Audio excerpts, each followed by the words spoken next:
Je sors de Paris 7, qui est une faculté d'orientation psychanalytique, donc du coup, ça va comme ça plomber l'ambiance tout de suite. Je suis très intéressée par les neurosciences. J'ai travaillé à l'hôpital en service de gériatrie, en consultation mémoire. J'exerce maintenant en libéral et j'ai un partenariat avec France Alzheimer depuis une dizaine d'années. Et donc, c'est à ce titre-là que Jacques m'a demandé de venir présenter un petit peu la maladie et ses conséquences. Je me suis dans un premier temps posé la question de pourquoi, quel intérêt ça pourrait avoir pour vous.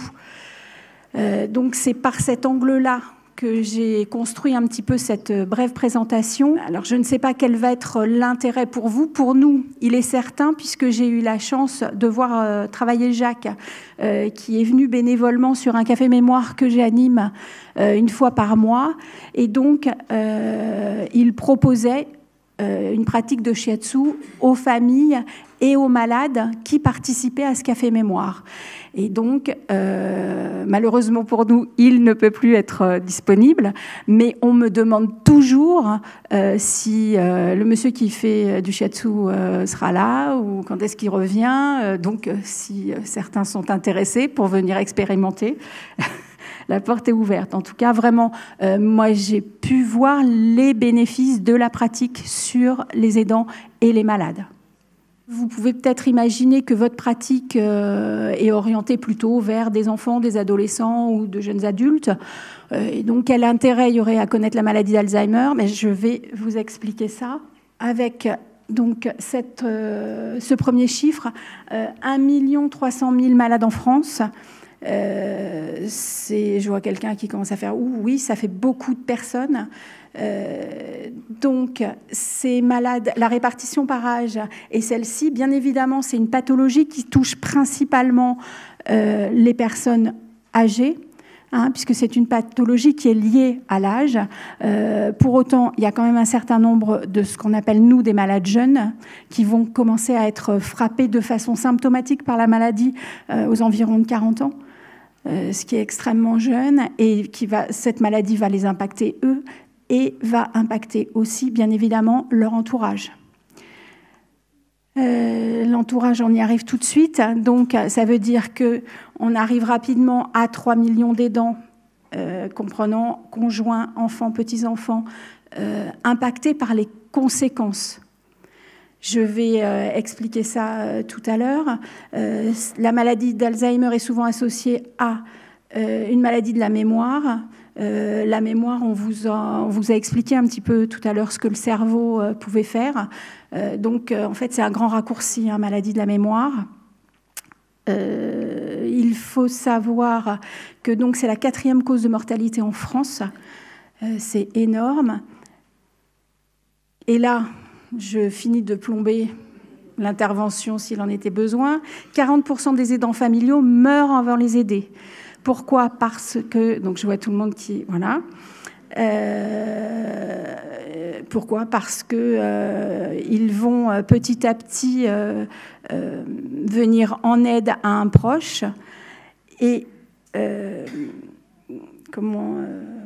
ils vont arriver à se négliger parce que quand on travaille, il faut qu'on pense en permanence mon conjoint ou mon parent est malade, est-ce qu'il a pensé à ceci, cela, l'accompagner en soins, et puis si vous avez un conjoint ou un parent qui commence à avoir des rythmes inversés, qui vous appelle le jour, la nuit, qui se perd, vous allez être prévenu aussi par le commissariat qui va le récupérer parce que, voilà, ou vous allez aussi de façon incessante être appelé par des médecins, par des auxiliaires de vie parce qu'il va y avoir des difficultés.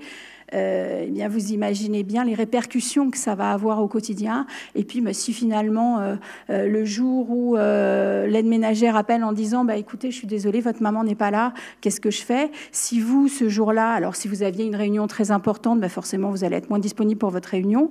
Et puis, Si vous avez un rendez-vous médical pour vous ou vous avez une séance de shiatsu prévue, eh bien, vous allez appeler Jacques et puis vous allez lui dire Jacques, je suis désolée, mais aujourd'hui, je vais annuler ma séance parce qu'il faut que je parte ou il faut que je fasse ceci ou il faut que je fasse cela.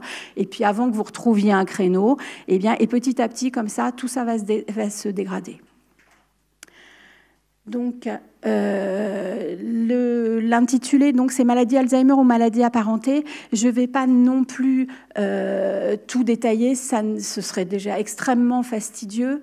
Je vais simplement là vous donner, vous énoncer les maladies qui sont associées pour nous. Donc, ce qu'on appelle les DFT, dégénérescence frontotemporale, mais en même temps, vous savez lire aussi bien que moi. Simplement, la DFT, pour vous donner un petit éclairage, en début de maladie, en fait, ça va toucher principalement ce qu'on appelle l'avant du cerveau, en fait. Et alors du coup, vous venez de rentrer, je suis encore plus... Parce que je ne suis pas du tout... Mais si, c'est impressionnant quand même. Donc, je ne vais pas revenir sur les neurosciences. Hein. Mais donc, c'est tout ce qui est contrôle. Vous apprenez tout ce qui est contrôle de la DFT. Tout ce qui est contrôle moteur notamment, et puis vous allez avoir des gens par exemple qui vont avoir tout un tas de troubles qui ne vont pas pouvoir se retenir de commenter par exemple une situation. Là par exemple, si j'ai été atteinte, et d'ailleurs je vais pouvoir dire oh là là, qu'est-ce que c'est fatigant, qu'est-ce que c'est stressant, il n'y a plus aucun contrôle. Donc dans l'interaction sociale, vous allez avoir quelqu'un, par exemple, qui va rentrer dans une boutique, qui va prendre quelque chose parce qu'il se souvient bien qu'il est venu pour s'acheter une paire de souliers pour le mariage de sa fille. Et donc, il va enfiler la paire de souliers, c'est parfait. Eh bien, la personne peut très bien se lever, sortir du magasin avec les chaussures neuves, oublier les anciennes, être arrêtée par les vigiles en disant « mais enfin, qu'est-ce que vous faites ?» etc. Et donc, vous êtes le conjoint ou l'enfant ou le petit-enfant. Et on vous appelle en vous disant « votre proche, il a quand même un comportement, vous vous rendez compte ?»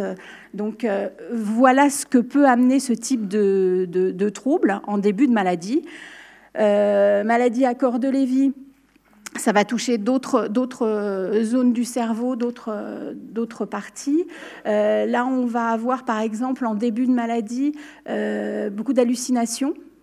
Donc, autant vous dire que c'est quand même très compliqué, et pour le malade et pour l'entourage. On va avoir aussi beaucoup de chutes, parce qu'à un moment, c'est comme si il n'y avait plus de contrôle moteur, s'il n'y avait plus de tonicité, et donc la personne va basculer comme ça, va chuter, sans pouvoir se protéger, puisque ce n'est pas elle qui initie quoi que ce soit. Donc, là encore, on va pouvoir retourner très régulièrement au service des urgences parce que les gens sont quand même souvent assez gravement blessés puisqu'ils ne se protègent pas. Et puis, là encore, les choses vont évoluer avec le temps. Vous avez aussi ce qu'on appelle les démences vasculaires. Donc, c'est lié bien évidemment à un problème vasculaire. Et les symptômes pour nous cliniques en début de maladie également, ça va être... une grande fluctuation des capacités. C'est-à-dire que par moment, la personne va plutôt bien, et puis quand le cerveau est moins bien irrigué, eh bien à ce moment-là, tout ça va chuter. La personne peut avoir des difficultés à communiquer, à s'exprimer, à percevoir des choses. Et puis, ça va revenir comme ça parce que effectivement, le terrain vasculaire va jouer un rôle important dans le comportement. L'aphasie primaire progressive, elle va toucher en début de maladie, tout ce qui concerne la communication. Et puis, bien, tout ça va aussi pouvoir joyeusement se mélanger. D'accord ? Pour l'instant, on ne sait pas grand-chose, en fait. Ce qu'on sait, c'est qu'à partir du moment où il y a un diagnostic, la maladie, elle, ne va cesser de progresser. Elle ne se voit pas en tant que telle, hein, c'est pas comme une varicelle ou une rougeole. Par contre, il va y avoir un travail de sape au niveau du cerveau qui va évoluer inexorablement, donc pas de traitement. On me dit environ 10 ans.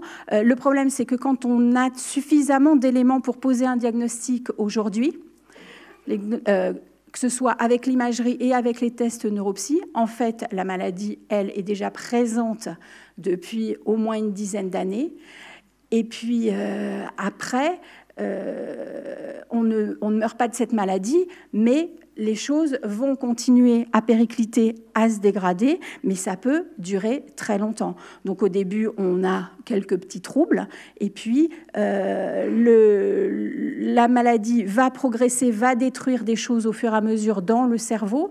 Le cerveau est très plastique, en même temps c'est d'une complexité phénoménale, et donc il va y avoir en permanence des interactions et comme des espèces de court-circuits, si vous voulez.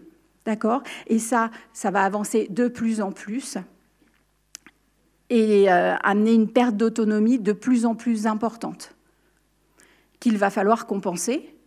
Donc c'est là que les aidants vont commencer à intervenir. Au début, ils compensent finalement sans se rendre compte, hein, parce que quand on vit avec quelqu'un depuis très longtemps, il y a une espèce de ping-pong qui s'établit. Donc moi je fais ça, toi tu fais ça. Et puis le jour où le partenaire de ping-pong il joue moins bien, quand même, on est une équipe, donc on va commencer à compenser. Le problème, c'est que la maladie, ça ne se voit pas, donc on va compenser de plus en plus, et finalement, on va se retrouver avec une charge qui va être 2-3 fois celle qu'on avait initialement.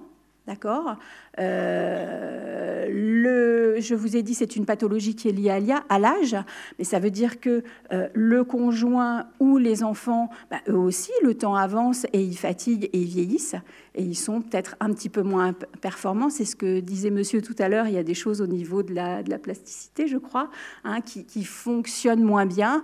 Et puis, on va être aussi très envahi par l'anxiété, le stress et la dépression qui vont arriver inévitablement compte tenu des conséquences et des troubles qui vont se développer.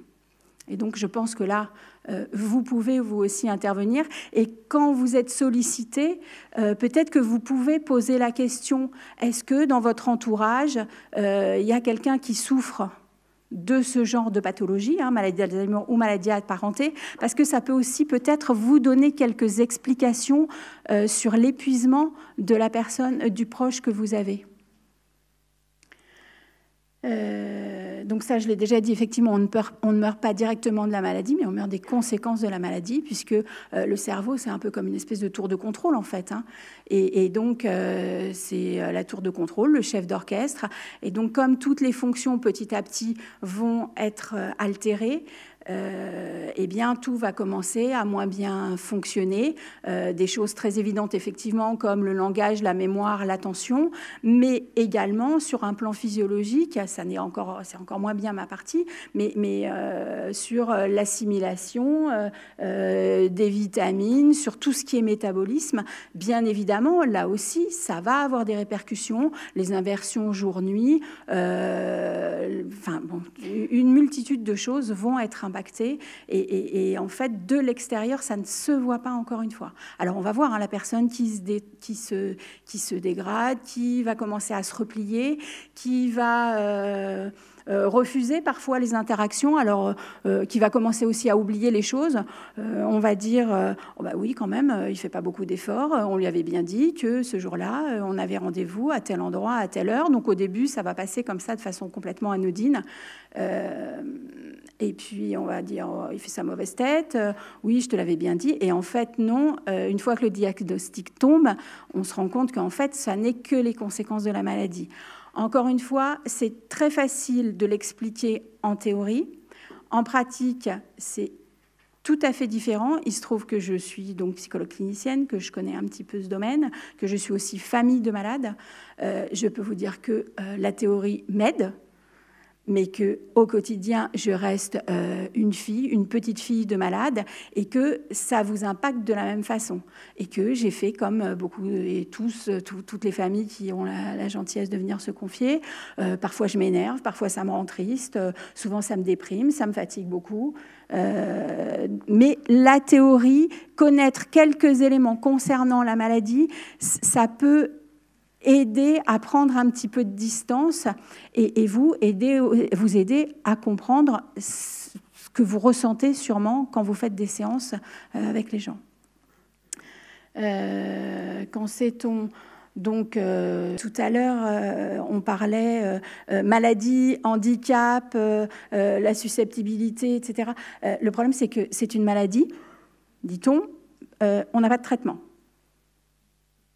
Régulièrement, vous entendez, ça y est, on a trouvé un labo, etc. Aujourd'hui, il n'y a aucun traitement sur le marché. Il n'y en a même pas qui sont prêts là à sortir. Donc, qu'est-ce qu'on fait ? Vous pouvez venir aider et contribuer, en tout cas, à soulager un petit peu dans ce long chemin. Hein ? Donc, de grandes découvertes, ça je l'ai dit. Aucun traitement, je l'ai dit aussi. On ne va pas revenir sur la question de la durée. Ce qu'on sait donc, que ça n'est pas réversible, il n'y a pas de traitement curatif. Je vais quand même détailler un tout petit peu les domaines qui sont impactés parce que vous risquez d'entendre cette terminologie-là. Donc je pense qu'à ce titre-là, ça peut être intéressant. Donc on a dit maladie d'Alzheimer, maladie de la mémoire. Effectivement, une partie de ce qui va être touché, ça va toucher la mémoire, et il va y avoir des problèmes d'amnésie, il va y avoir des problèmes qui concernent le langage, alors l'expression du langage, mais aussi la mémorisation, la récupération des informations, l'expression. On va avoir aussi beaucoup de personnes qui vont... alors là, c'est le langage, l'aphasie. Je ne veux pas trop vulgariser, mais je pense qu'au niveau moteur, c'est plus ou moins englobé parce qu'on va avoir des troubles de la déglutition qui vont survenir par moment. Et tout ça, ça fait un petit peu partie du même lot, même si les expressions ne sont pas les mêmes. Et là, par exemple, les orthophonistes aussi vont pouvoir aider à ralentir certaines choses ou à modifier un petit peu et à travailler avec la fameuse plasticité cérébrale dont on parlait tout à l'heure, qui est à la fois notre perte, là, pour la maladie, mais en même temps aussi une petite porte d'entrée possible. Parce que dans la maladie, ce qui va bien fonctionner, ça va être quand même l'imitation pendant très longtemps, et puis, du coup, faire avec. Et je pense qu'il y a peut-être les neurones miroirs qui rentrent en action, mais il y a aussi, on se rend compte qu'il y a certains apprentissages qui peuvent encore, on peut venir consolider des choses et modifier quelques petites choses à force de remontrer dans la réussite avec le malade. Hein, ce qui va avoir de grands effets délétères, c'est en fait de laisser un malade, de lui dire bah, « tiens, voilà la bouteille d'eau » et puis de partir. Et puis, mais par contre, si régulièrement on vient soutenir cette action, qu'il faut boire, comment on dévisse, etc., pendant longtemps, on va pouvoir un petit peu soutenir. Et puis à un moment, ça ne fonctionnera plus, bien évidemment. Hein. Mais il y a quand même encore des choses qui sont possibles. Les fonctions motrices, bien évidemment, vont être altérées. Au niveau des commandes, mais on a eu aussi tout à l'heure la présentation là-dessus. Et ce qui me paraît important, effectivement, l'agnosie, l'incapacité à percevoir certains stimuli ou à les percevoir de façon erronée, ça aussi, c'est une bonne porte d'entrée pour vous, pour comprendre quand quelqu'un va buter ou quand quelque chose ne fonctionne pas. Hein, je pense que ces 4 éléments-là qui sont impactés sont importants pour vous à retenir. Oui, ça apparaît en grand. J'avais pris cette carte qui avait été l'illustration d'une campagne de l'Association France Alzheimer. Alors pour moi, en tant que clinicienne, elle était très parlante. Les familles, les gens autour de moi, ils me disaient « mais c'est quoi ce truc ? Ça n'explique rien du tout ». Et en fait, quand on connaît un peu, je vois que vous souriez, en fait, effectivement, moi je trouvais que c'était très parlant parce que on appelle ça un chien, donc on peut encore parler, etc. Et le mot qui va sortir, c'est le chien. Ce qu'on voit, c'est un chat. En même temps, ça illustre bien le court-circuit qui se passe dans la tête du malade, dont il ne se rend bien souvent pas compte. Mais vous vous rendez compte, là, ça figure le hiatus qu'il va y avoir. En même temps, 3 minutes après, le malade peut parfaitement vous dire « Oh, mais où est le chat ?» Alors que 3 minutes avant, la phrase qu'il prononce, c'est « Où est le chien ?» alors qu'il veut parler du chat. Ce qu'il faut retenir aussi, c'est que quand il y a des troubles du comportement, ce qu'on appelle les troubles du comportement, ça a été dit aussi tout à l'heure dans l'autisme, mais c'est vrai aussi dans les maladies neurodégénératives, quand il y a un gros trouble du comportement qui arrive, il faut d'abord penser à un problème somatique. Le patient, lui, n'est pas forcément capable de dire qu'il a mal quelque part. Même à un moment, il peut parfaitement ne plus du tout ressentir la douleur. Moi, je l'ai vu à de maintes occasions. J'ai vu des gens qui étaient tombés, qui avaient un bras cassé. Visiblement, pour nous soignants, le bras était cassé. La personne ne se plaignait absolument pas et continuait à bouger le membre. Je l'ai eu encore récemment avec un nez cassé, qu'on continue à toucher, etc., alors qu'il est cassé. Mais il peut y avoir d'autres problèmes somatiques, hein, et puis des choses moins graves en apparence, mais aux lourdes conséquences, des globes urinaires, des fécalomes, des choses comme ça. C'est la première chose qu'on apprend quand on arrive en gériatrie. Ça provoque des troubles du comportement. Et puis après, il y a l'interaction avec l'environnement, c'est-à-dire que quand on est en permanence aidé avec un aidé qui ne se rend pas compte, lui, des conséquences de la maladie sur ses actions au quotidien, sur sa perte d'autonomie, et que vous, l'aidant, vous êtes en permanence en train de compenser, de suppléer, de pallier, vous allez vous épuiser, vous allez vous énerver. Dans l'interaction, monsieur disait tout à l'heure que tout ce qu'on ressentait, ça arrive extrêmement rapidement dans le cerveau. C'est exactement ce qui se passe aussi dans l'interaction aidant-aidé. C'est-à-dire que dès que l'aidant commence à être épuisé, stressé, ça induit quelque chose dans la relation. Le malade est hypersensible à ça. Et là, ça peut avoir une et des incidences immédiates au quotidien sur de gros troubles du comportement et puis des gros troubles dans l'interaction même qui à l'origine se veut bienveillante et on va parfois être obligé d'hospitaliser quelqu'un en catastrophe parce qu'il va devenir extrêmement violent, très perturbant avec des cris, tout ce qu'on a vu, etc. Et là, notre travail aussi, ça va être d'expliquer et d'essayer de comprendre pourquoi dans l'interaction, quelque chose ne fonctionne plus bien, puisque les gros troubles du comportement dans la maladie ne sont généralement pas la conséquence directe de la maladie, mais de dysfonctionnement à l'extérieur ou à l'intérieur du corps. Voilà. Je vous remercie pour votre attention. J'espère avoir été relativement claire. Et puis, je laisse maintenant la place à notre présidente. Merci.